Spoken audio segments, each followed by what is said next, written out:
इस female Python ने हाल ही में प्रजनन किया है और इसके पेट में अंडे बनने लगे हैं और इसे अपने घोंसले में वापस जाने से पहले बस एक और शिकार की तलाश है।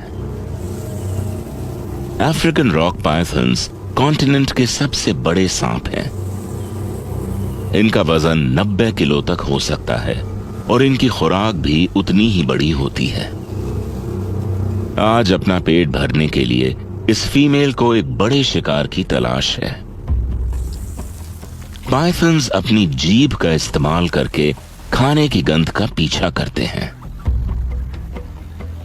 इम्पाला और गजेल पेरेंट्स नदी के पास पानी पीते अपने शावकों की रखवाली कर रहे हैं और इस पाइथन के लिए एक हिरन का बच्चा एक परफेक्ट शिकार होगा। पर इतने बड़े शरीर के साथ उसका शिकार के करीब पहुंचना आसान नहीं होगा, इसलिए उसे शिकार के करीब जाने के लिए दलदल में छुपकर आगे बढ़ना होगा। वो धीरे धीरे नजर बचाकर शावकों की तरफ बढ़ रही है और वो इस बात से बिल्कुल बेखबर है कि इस पाइथन को धीरज से काम लेना होगा। अगर उसने जल्दबाजी की तो शिकार बचकर भाग भी सकता है। उसने तय किया है कि शावकों की नजरों से बचने के लिए वो पानी के नीचे से होकर जाएगी। ये माहिर तैराक घंटों तक पानी के नीचे रहकर इंतजार कर सकते हैं और मौका पाते ही शिकार पर हमला कर सकते हैं। ये कुंडली मारकर बैठ गई है और पानी से मुंह निकालकर अपने शिकार को चुनती है। वो अपने सबसे करीब के शावक को चुनती है।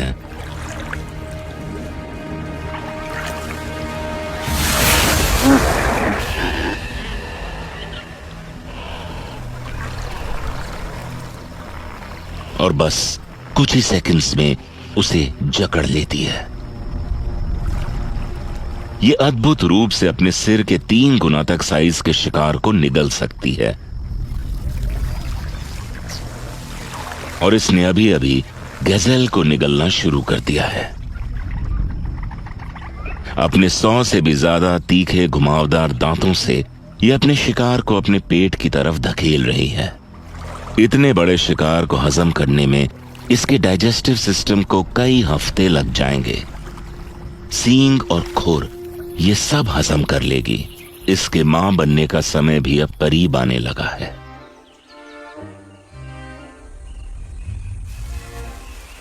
और करीब 1 महीने बाद ये मादा अंडे देने के लिए तैयार है।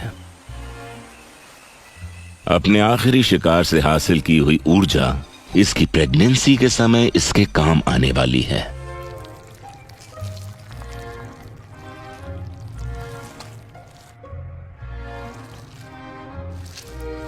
इसने बहुत सोच समझकर इस बिल को चुना है, क्योंकि इस बिल में ना ही इसे सिर्फ अंडे देने हैं पर उन्हें सेना भी होगा और अंडों के बाहर आने के बाद पाल पोस कर बड़ा भी करना होगा।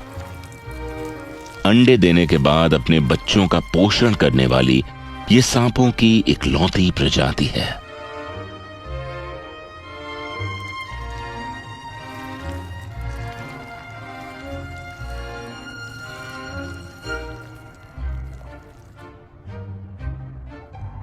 नन्हे सांपों के पैदा होने के करीब 2 हफ्तों तक ये उनके साथ रहकर उन्हें अपने शरीर से गर्मी देगी और बस सूरज की एनर्जी को सोखने के लिए बिल से बाहर निकला करेगी। बच्चों का पालन पोषण करते हुए इसके शरीर का 40% वजन गिर जाएगा। साइंटिस्ट्स अभी तक ये पूरी तरह नहीं जान पाए हैं कि अफ्रीकन रॉक पाइथन अपने बच्चों को क्यों पालते हैं, पर माना जाता है कि ऐसा ठंडी जगहों में उन्हें गर्म रखने के लिए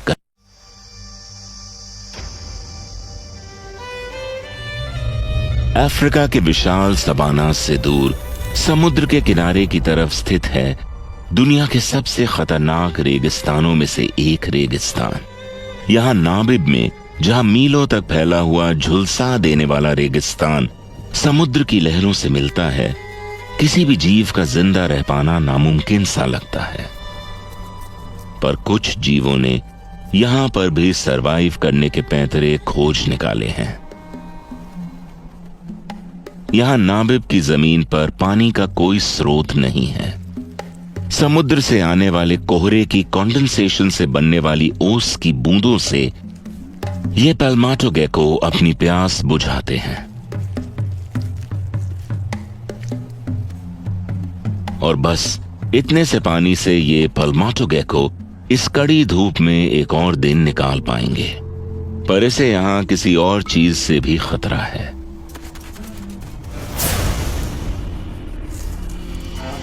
पेरिंगे डेजर्ट एडर के शिकार बनने से।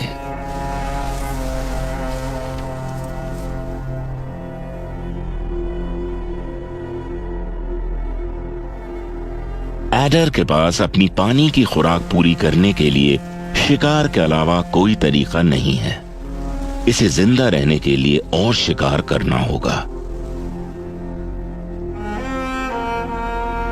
कड़ी दोपहर के वक्त यहां का तापमान 50 डिग्री सेल्सियस तक पहुंच जाता है और खुद को रेत से जलने से बचाने के लिए एडर ने रेंगने का एक अनोखा तरीका खोज निकाला है। ये रेत की लहरों का सहारा लेकर साइड की तरफ लहरा कर चलते हैं, जिससे कि एक वक्त पर इनके शरीर के बस 2 हिस्से जमीन को छूते हैं और ये जलने से भी बच जाते हैं।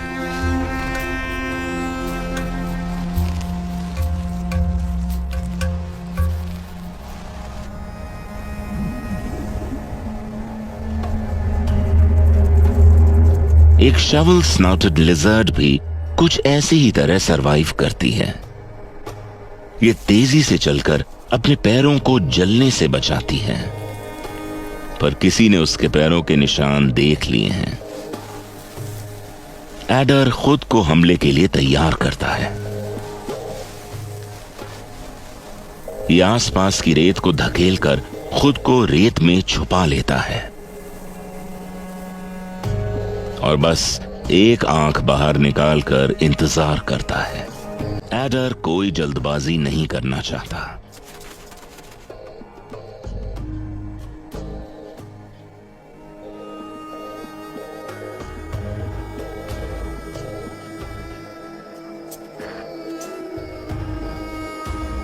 और जैसे ही उसे लिजर्ड के कदमों की आहट होती है, वो झट से हमला कर देता है।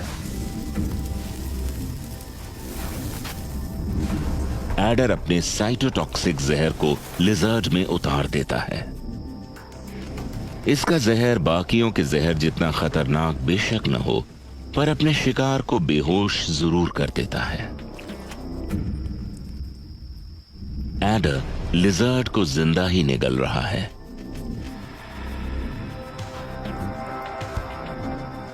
डेजर्ट गेकोस से ज्यादा पानी की मात्रा होने की वजह से लिजर्ड एक बड़े पानी के ग्लास जैसा काम करती है, जिससे इस एडर को अब पूरे दिन प्यास नहीं लगेगी।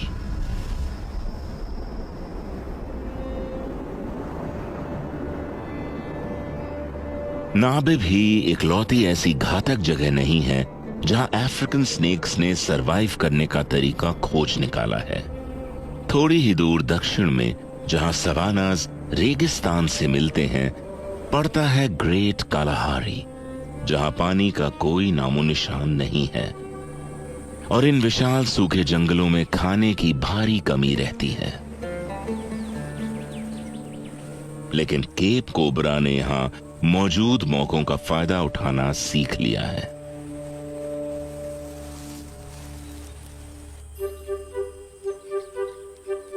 रेगिस्तानी पेड़ों पर ये सोशेबल वीवर बर्ड्स बड़े बड़े घोंसले बनाती हैं।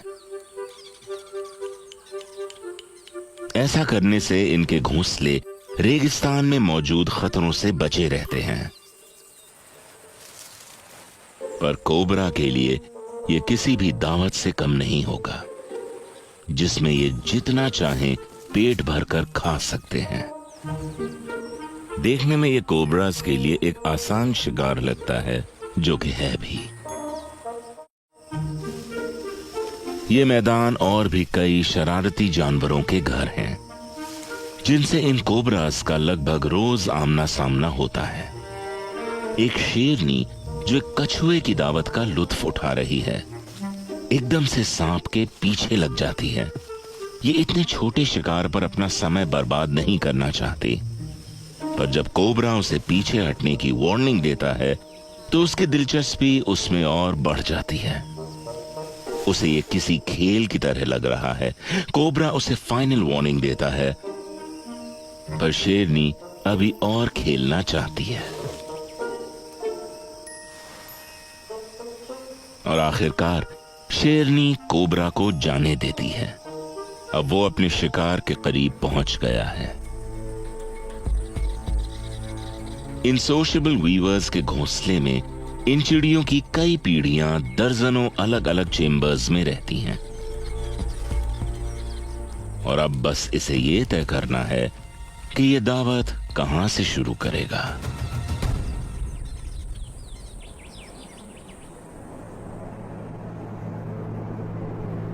जहां ज्यादातर अफ्रीका अपने लंबे खाली मैदानों के लिए जाना जाता है, कॉन्टिनेंट के हार्ट में एक बिल्कुल अलग हैबिटाट देखने को मिलता है। कॉन्गो बेसिन, जो कि साइज में लगभग अलास्का जितना बड़ा है, जहां मशहूर नदी कॉन्गो आकर खत्म होती है और दुनिया के दूसरे सबसे बड़े ट्रॉपिकल फॉरेस्ट को जीवन प्रदान करती है। इस हरे भरे जंगल में खाने की कोई कमी नहीं है। खाने की भरपूरी के साथ साथ यहां पर भीड़ भी उतनी ही है, और खाने और रहने की जगह के लिए सभी जीवों को हर रोज संघर्ष करना पड़ता है। और यहां पर जिंदा रहने के लिए आपको यहां के रंग में ढलना पड़ता है। गबून वाइपर अफ्रीका के सबसे बड़े जहरीले सांप हैं। ये 20 किलो तक भारी और 2 मीटर तक लंबे हो जाने वाले खतरनाक शिकारी होते हैं। पर इनका सिर्फ साइज ही इन्हें यहां का सबसे बड़ा शिकारी नहीं बनाता। इनके आगे के 2 सींग इन्हें कमाल की सेंसरी एबिलिटीज प्रदान करते हैं। साइंटिस्ट का मानना है कि इनके सींग ना ही सिर्फ हवा में हो रही, पर जमीन में भी हो रही वाइब्रेशंस को पकड़ सकते हैं, और दोनों ही से इन्हें इस भरे पूरे जंगल में शिकार को ढूंढने में मदद मिलती है।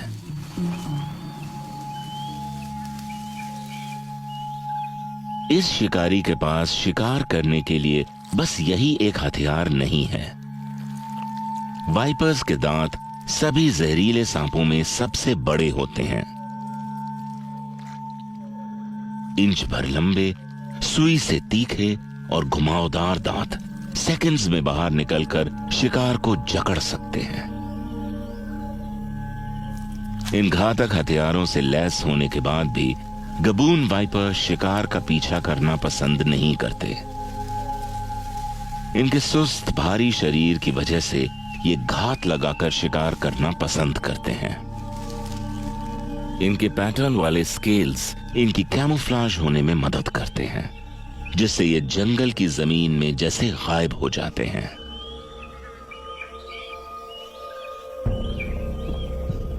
और अब बस इसे पास से एक शिकार के गुजरने का इंतजार करना है। क्या परफेक्ट टाइमिंग है। एक बटेर जमीन में कीड़ों को ढूंढते ढूंढते यहां आ पहुंची है। जैसे जैसे बटेर नजदीक आ रही है, वाइपर उसकी वाइब्रेशंस को महसूस कर पा रहा है, और ये चुपचाप लेटकर शिकार के और करीब आने का इंतजार करता है। उसकी तेज नजर और सुपर सेंसिंग हॉर्न्स वाइपर तक शिकार की सारी जानकारी पहुंचाते हैं, ताकि वो सही वक्त पर हमला कर सके।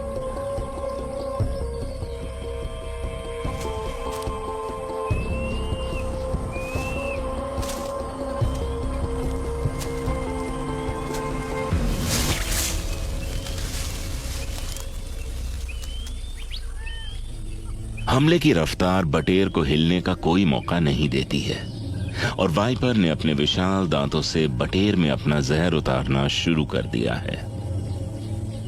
जहर में मौजूद टॉक्सिन्स ब्लड सेल्स और टिश्यूज को नष्ट कर देते हैं। बटेर को परों समेत निगलना कोई आसान काम नहीं है। ऐसा करने के लिए इस वाइपर को अपने लचीले जबड़े को पूरी तरह खोलना होगा।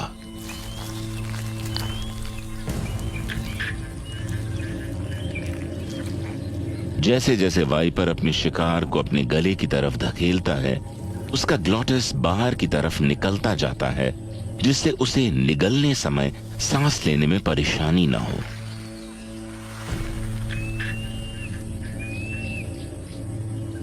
अब इस शिकार को पचाने के लिए इस वाइपर को एक आरामदायक जगह ढूंढनी होगी, जहां ये अपनी सारी एनर्जी शिकार को पचाने में खर्च करेगा।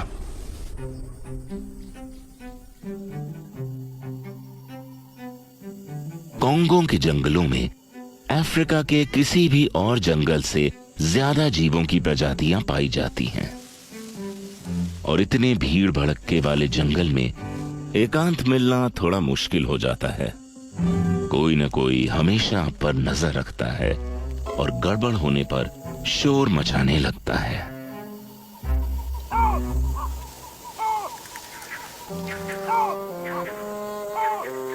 इस बॉल पाइथन ने ना चाहते हुए भी अपने प्राइमेट पड़ोसियों का ध्यान अपनी तरफ आकर्षित कर लिया है और इस शर्मीले पाइथन को यह बिल्कुल भी पसंद नहीं कि उसकी ओर कोई देखे और किस्मत से इसे ऐसी परिस्थितियों से निपटना आता है।